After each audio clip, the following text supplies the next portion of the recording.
Magandang araw mga kaibigan. Nako mga kaibigan, mainit itong pag-uusapan natin. Nako po, pinapalaya sa mga bias na senador, Robin Padilla, kaya pala sablay sa Senado, at Pia Cayetano, lagot sa Korte Suprema. Abay grabe mga kaibigan, kinakalampag ngayon ang Korte Suprema para aksyonan ang kabalbalan ni Pia Cayetano na nagpapakalat ng fake news. Isang senator judge na dapat sana sila ay impartial.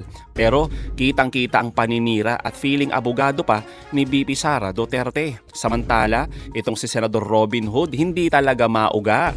Imbis magpakumbaba, abay lalong nagmatigas. Pati yung matagal ng Chief of Staff, abay nagresign na umano. Iniwan si Robin, hindi kinaya ang utak ni Senador number 1. Kaya naman, binira ang mga bias na senador. Naku, abangan niyo po yan. Pero bagong lahat, paki-like muna ang ating video, paki-share na din po at subscribe na po kayo sa ating channel. Unahin na po muna natin ito mga kaibigan. Mapahanggang ngayon po kasi, hindi pa din binubura ni Senador Pia Cayetano yung kanyang post mga kaibigan na fake at splice video na nagpapakita ng kanyang kabalbalan mga kaibigan, pagiging bias at bastos sa kapwa niya mambabatas.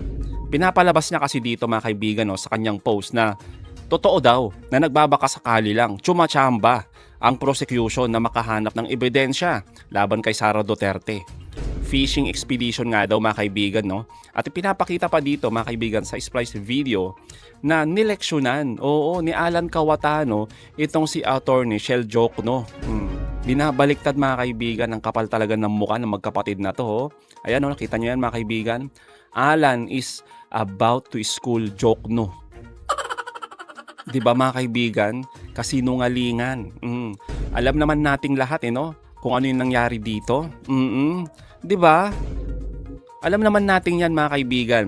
Napanood nating lahat yan. Yung naging debate ni Attorney Shell Jokno at ni Alan Cayetano. Sinungaling talaga itong magkapatid na to Oo. Ang totoo niyan mga kaibigan, tumaob talaga itong si Caldero. Nagmukhang estudyante. Kinall out na mga kaibigan ng mga ibang mga kababayan natin. Lalo na yung mga maraming abogado mga kaibigan. Hanggang ngayon, hindi pa rin dinidelete. Kaya naman mga kaibigan, hetong matinding buwelta ni Attorney Barry. Napakaganda po nito. Pakinggan po natin to. Obvious na naman doon sa unang siyam na araw yung mga biases Di ba ang tawag nga sa kanila defense judges na Totoo. Klaro na yun Pero ito ibang level to At dalawa sa tingin ko yung dapat nating i-point out dito. Isa yung complete lack of impartiality. Kumbaga anumang pagpapanggap pa na sila ay patas titingin dito. Hindi nga one-sided, sabi ni Robin Padilla. Wala na. Tapon na yun Sa pag-post mo ng isang spliced video na binabaliktad mo yung sinabi actually nung isang member ng prosecution. At para klaro hindi lang member ng prosecution na abogado, member ng House of Representatives na co-equal branch, co-equal body nyo sa legislative branch. Yung parang binaliktad mo yung ibig sabihin niya at pinost mo sa website nyo, sa website mo sa Facebook, sa Facebook page mo. Paano pa natin masasabing impartial ka? Talagang klarong-klaro na yung pagkiling. So, bukod dun sa violation ng impartiality, malinaw din dito na si Senator Pia Cayetano ay nag-i-engage sa disinformation. Pagsisinungaling sa madaling salita.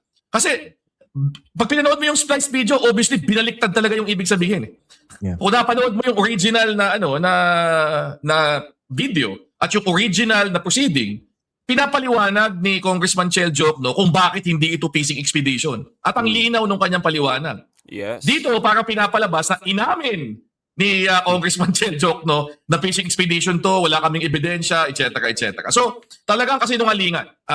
At ito, si Senator Pia Cayetano bilang abogado, dapat inoobserbahan niya ang Code of Professional Responsibility na nag-a-apply sa lahat ng mga miyembro ng profesyon legal dito sa Pilipinas. Hindi ka dapat nagsisinungaling kung ikaw ay abogado. Hindi ka dapat nanloloko. Ito pa, merong mas specific na provision para sa kanyang ginawa kasi ginawa niya ito sa social media. Ni-repost niya doon sa kanyang Facebook page. O sa Section 38 ng Canon 2, sinasabi din, a lawyer shall not knowingly or maliciously post, share, upload, or otherwise disseminate false or unverified statements, claims, or commit any other act of disinformation. So ang linaw, sa dalawang level, yung kanyang oath, yung kanyang sinumpaan para mag-impartial justice bilang isang senator judge. At sa pangalawang level, bilang isang abogado, yung kanyang sadyang pagsisinungaling at pagkakalat ng ganitong klaseng disinformation on social media, sabit eh. Ang depensa na lang niya dyan, hindi ako nag-post. Hindi ko page yan. Nagkamali lang. Nahak ako.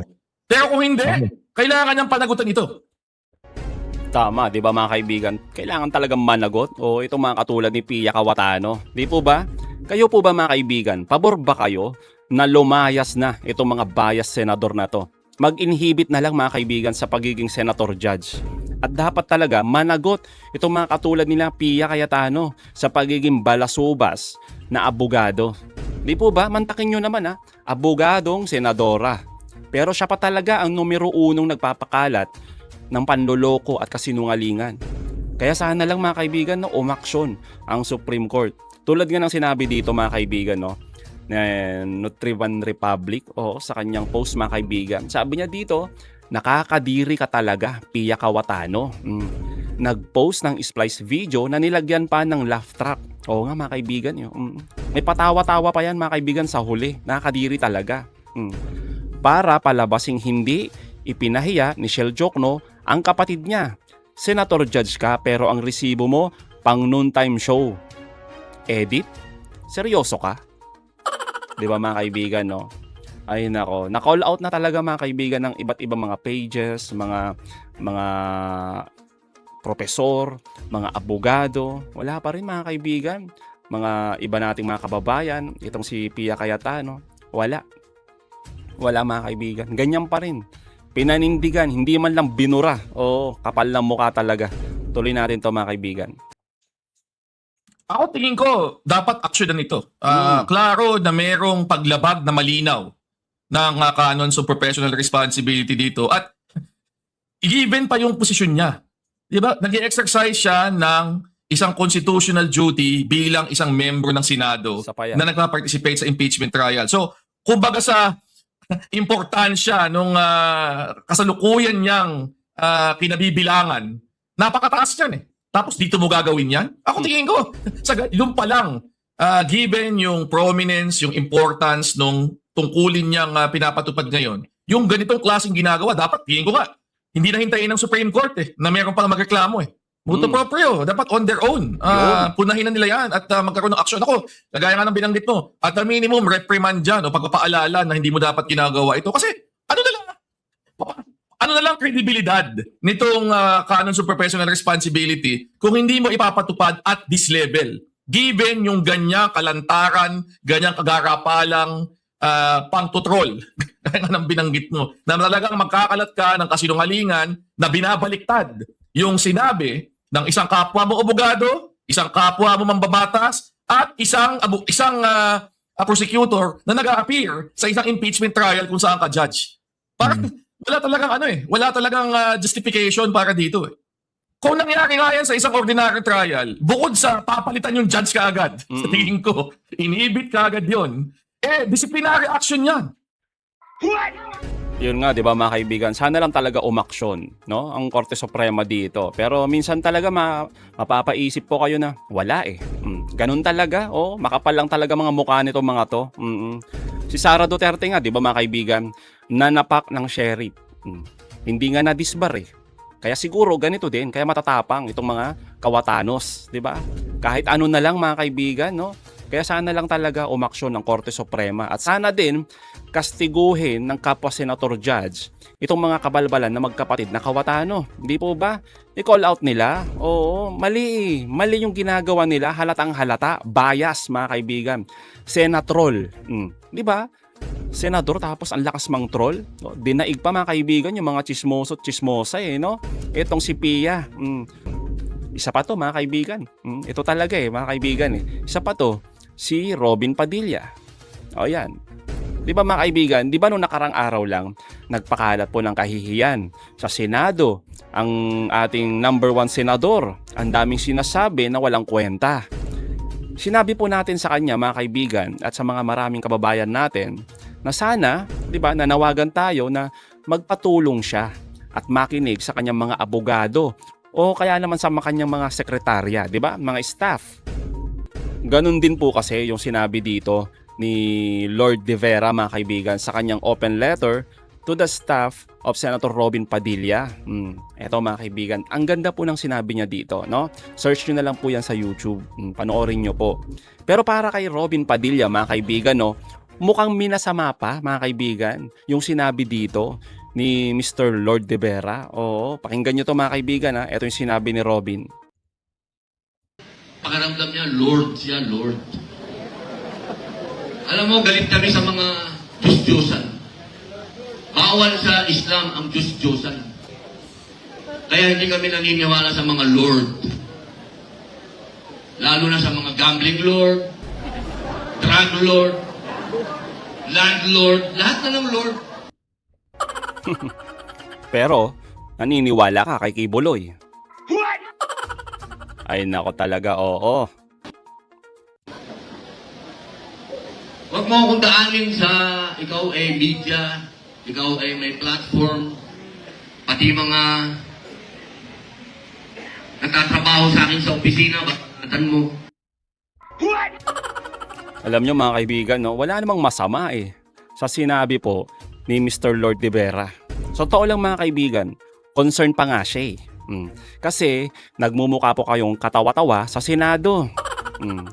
Alam nyo mga kaibigan, sa mga hindi po nakakakilala kay Mr. Lord De Vera, isa po siyang broadcaster at TV host mga kaibigan, isang musikero. Kung alam nyo yung kantang Ayoko ng Baboy, siya po may kanta nun. Isang makata at isa po siyang premyadong writer. Ang punto lang naman dito mga kaibigan sana po Senador Robin makinig at magpaturo ka. Sana lang magpaturo ka sa mga sekretarya mo, sa mga staff mo, sa mga abogado mo para di ka nagkakalat sa Senado. Sayang kasi mga kaibigan, di ba? Yung pasweldo natin sa mga katulad ni Mr. Robin Padilla dyan sa Senado. Ay naku talaga, oo. Lalaki ka naman, di ba? Kung lalaki ka, di imbitahin mo ako. Mag-usap tayo. Huwag niyo akong daanin sa ganyan kasi walang kinalaman ang mga nagtatrabaho sa akin sa opisina. Yung impeachment na yan, lahat po ng sinasabi ko dyan, akin galing. Hindi ako humihingi ng tulong sa mga abogado ko kasi ayaw ko silang madamay. Ay nako, kaya naman pala mga kaibigan, oo, sariling utak at idea ni number 1 senador. Ang dala-dala niya lagi sa Senado. Kaya pala mga kaibigan, wag na po tayong magtaka kung lagi na lang nagkakalat sa Senado si Robin Padilla. Sarili niya lang pala mga kaibigan. Kaya nga Mr. Robin, number 1 senador, hindi po masama magpatulong po kayo. Lalo na sa hindi naman tayo eksperto sa usaping legal. Hindi po masama, magpatulong po kayo. Kasi alam ko, political yan Yung impeachment na yan, political. Ewan ko sa'yo. Kaya ayoko ding maipit yung mga tao ko sa opisina. Sarili ko po yan. Mas maganda wag ka na lang tumakbo sa susunod, no? O kaya mag-resign ka na lang para walang damay. Tulad niyan, pinakaibigan, pinapangalandakan pa na ang impeachment daw ay political. Political. Hindi mo naman pinapaliwanag sa mga kababayan natin anong ibig sabihin niyan. 'Di ba mga kaibigan? Ano yan? Political lang? Political? Baka mamaya kasi iniisip na mga katulad ng mga kababayan nating mga DDS, politika lang talaga to. Politika lang ang impeachment. Kaya pala, sobrang sila mga kaibigan sobrang gustong-gusto nila yung rason ni Sara Duterte at ng mga alipores nila na ang lahat ng ito mga kaibigan pinupolitika lang si Sara Duterte. Ganon 'di ba mga kaibigan? Ganon yung mga rason nila. Samantalang ang katotohanan, alam naman nating lahat, ang impeachment trial mga kaibigan ay isang legal at konstitusyonal na proseso. Hindi siya purong political mga kaibigan na alam naman din natin yon. Hindi siya purong political, hindi rin siya purong judicial lang. Kaya nga tinatawag nila dito yung sui generis. Yun mga kaibigan, yung natatangi mga kaibigan na sui generis na tinatawag. Kaya nga 'di ba mga kaibigan, sa simpleng lohika, ang impeachment trial ay paghahanap ng katotohanan, accountability at transparency. Kaya nga bilang mga senator judge, no, tulad ni Senator Robin Padilla, Pia Cayetano, sana naman magpakita po kayo ng patas. Ang pinapakita nyo pagiging bias eh. Kahit alam naman po naming lahat, no, na kayo po ay maka-Duterte. Lalong-lalo na si Robin, kahit sunugin mo yan, mangangamoy, Duterte. Pero nasobrahan na po eh. Garapal na po kasi. Garapalan na yung pagiging bias po ninyo. Nakakahiya po kayo. Tapos pag nako-call out, ganito yung sinasabi. Ganito mga kaibigan, no. Eto, yan. Kung sino yung gumagawa ng tama, ikaw yung bobo. Kung sino daw yung gumagawa ng kalokohan, iyon ang matalino. Yan yung banat mga kaibigan ni Senator Robin Padilla na tila nagpaparinig sa mga matatalino. Ano to? Smart shaming mga kaibigan? Alam nyo po, no, madalas pong ginagamit yung mga ganitong pangmasa na linyahan. No? Alam mo talaga, yung mga katulad ni Senator Robin, mahilig po siya sa ganito. Laging appeal to emotion mga kaibigan. Diba? Isa na naman mga kaibigan. Isa na namang pangtamad na depensa para pagtakpan ang kakulangan sa isang argumento. Di po ba? At para kitang-kita natin, para ilihis yung mga matitinding usapin mga kaibigan. Di ba? Kapag hindi kayang sabayan yung mga technical at yung mga legal na bigat na mga issue sa Senado, ganito po yung ginagawa nila. Nagdadrama. Kaya yung sinasabi dito mga kaibigan ni Senator Robin Padilla, abay tatama tatama dito sa magkapatid na Kawatano. Itong si Alan at si Pia. Mga matatalino mga kaibigan pero binubobo ang mga kababayan natin. Di po ba? At dahil nga dito mga kaibigan, no, sa sinabi ni Senator Robin Padilla na ang lahat ng ito, lahat ng sinasabi niya sa Senado ay galing sa kanyang idea at sa kanyang intellectual mga kaibigan. Abay, kaya siguro nag-resign na lang mga kaibigan. Etong si Attorney Philip Jurado, Chief of Staff ni Robin Padilla mga kaibigan. Ito po yung galing sa Tweety Bird ni Attorney Falsis. Okay? So effective daw yung resignation mga kaibigan itong darating na July 31. Ang tanong dito, may kinalaman kaya yung sinabi ni Robin na hindi siya nagpapatulong sa mga abogado niya about impeachment? Well mga kaibigan, di natin alam. So mga kaibigan, anong masasabi nyo patungkol dito? Comment down below. Again mga kaibigan, huwag nyo kalimutan i-like at i-share at mga videos. Hanggang sa muli, kita-kita ulit tayo mga kaibigan.